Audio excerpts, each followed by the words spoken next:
નવસારી જિલ્લામાં તાજેતરમાં આવેલા વિનાશક પૂર બાદ રાહત, બચાવ અને પુનઃસ્થાપન કામગીરીનું મૂલ્યાંકન કરવા માટે નવસારીના સાંસદ અને કેન્દ્રીય મંત્રી સી.આર. પાટીલ એક્શન મોડમાં જોવા મળ્યા. તેમણે જિલ્લા વહીવટીતંત્ર, મહાનગરપાલિકા અને નગરપાલિકાના ઉચ્ચ અધિકારીઓ સાથે વિસ્તૃત સમીક્ષા બેઠક યોજી અને પૂર બાદની કામગીરીની સમીક્ષા કરી હતી. બેઠક પૂર્ણ થયા બાદ સી.આર. પાટીલે પૂરગ્રસ્ત વિસ્તારોની મુલાકાત લઈને અસરગ્રસ્ત લોકોની સ્થિતિ જાણી હતી. સાથે જ તંત્ર દ્વારા હાથ ધરાયેલી રાહત અને બચાવ કામગીરી અંગે માહિતી મેળવી હતી. આ દરમિયાન તેમણે નવસારીને ભવિષ્યમાં પૂરમુક્ત બનાવવા માટે કાયમી અને અસરકારક એક્શન પ્લાન તૈયાર કરવાની જાહેરાત કરી હતી. ત્યારબાદ તેમણે નવસારી શહેરની ભક્તાશ્રમ શાળામાં કાર્યરત રાહત કેમ્પની મુલાકાત લીધી હતી. કેમ્પમાં આશ્રય લઈ રહેલા પૂરપીડિતો સાથે વાતચીત કરીને તેમની જરૂરિયાતો, રહેવા જમવાની વ્યવસ્થા અને અન્ય સુવિધાઓ અંગે માહિતી મેળવી હતી. તેમણે તંત્ર દ્વારા કરવામાં આવેલી વૈકલ્પિક આશ્રય અને ગુણવત્તાયુક્ત ભોજનની વ્યવસ્થાની પ્રશંસા કરતાં જણાવ્યું હતું કે મુશ્કેલીના સમયમાં લોકોને યોગ્ય રીતે સંભાળવાની કામગીરી પ્રશંસનીય રહી છે.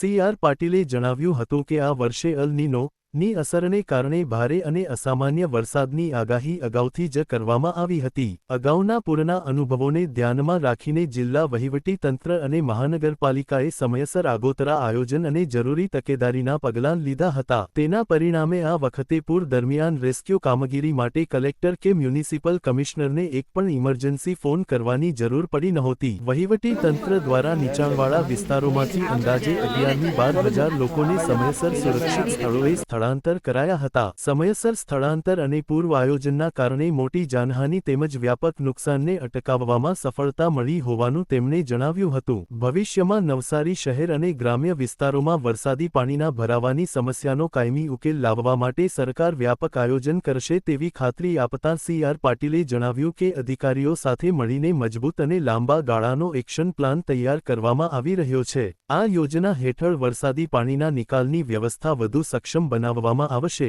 નીચાણવાળા વિસ્તારોમાં પાણી ભરાવાની સમસ્યા દૂર કરવામાં આવશે અને એવી પરિસ્થિતિ સર્જવામાં આવશે કે ભવિષ્યમાં લોકોને સ્થળાંતર કરવાની કે રાહત પેકેટોની જરૂરિયાત જ ન રહે. તેમણે સ્પષ્ટ કર્યું કે નવસારી જિલ્લાને સંપૂર્ણ પૂરમુક્ત બનાવવા માટે કાયમી અને અસરકારક આયોજન અમલમાં મૂકવામાં આવશે. ગુજરાતની અંદર વિશેષ કરીને નવસારી જિલ્લામાં ત્રીજી વાર 15 દિવસની અંદર આ પૂરની સ્થિતિ સર્જાઈ છે.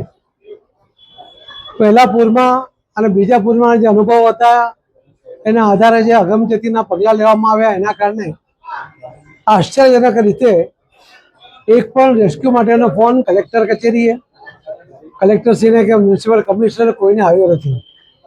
લગભગ 12,000 લોકોને આખા જિલ્લામાં સલામત સ્થળે પહેલાંથી ખસેડવામાં આવ્યા છે. એમને રહેવાની, એમને જમવાની, એમને હેલ્થ ચેકઅપ માટે, એમના પશુઓની પણ વ્યવસ્થા, આ બધી વ્યવસ્થા તંત્ર દ્વારા કરવામાં આવી છે. બધાને હાઇજેનિક ફૂડ મળે, પૂરી ક્વોન્ટિટીમાં મળે, એના માટે સૌ અધિકારીઓ અને કર્મચારીઓ સાથે ભારતીય જનતા પાર્ટીના સૌ આગેવાન કાર્યકર્તાઓ પણ ખડે પગે ઊભા છે. હું વિશેષ આભાર માનીશ સૌ એનજીઓનો, અલગ અલગ દાતાઓનો, કે એમણે પણ પોતાના થકી જે કંઈ થઈ શકતું હતું ફૂડ પેકેટ બનાવ્યા હશે, વાસણની કીટ આપી હશે, બ્લેન્કેટ આપ્યા હશે, કે જ્યાં જ્યાં એમનાથી જે કંઈ થઈ શક્યું એ બધું જે કર્યું છે એના કારણે તંત્રને પણ રાહત થઈ છે, લોકોને પણ રાહત થઈ છે.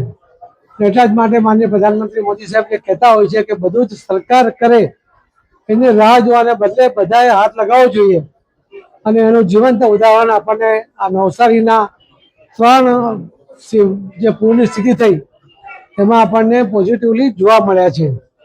દક્ષિણ ગુજરાત અને ગુજરાત એની આ વિશેષતા પણ રહી છે કે કોઈની મદદની રાહ જોવા વગર લોકો જ એકબીજાની મદદે આવી જતા હોય છે અને એના કારણે જેમને અસરગ્રસ્ત લોકોને યોગ્ય મદદ પણ મળી જતી હોય છે. ફરીથી ઇલેક્ટ્રોનિક અને પ્રિન્ટ મીડિયાને પણ હું અભિનંદન આપીશ કે એમના કારણે લોકોને જાગૃત કરવા માટે, એમને સજાગ કરવા માટે જે ભૂમિકા અમે બધાએ ભજવી છે એના કારણે પણ લોકો જલ્દી સજાગ થયા છે, જાગૃત થયા છે. એના કારણે બચાવ કામગીરી પણ સરળતાથી થઈ છે.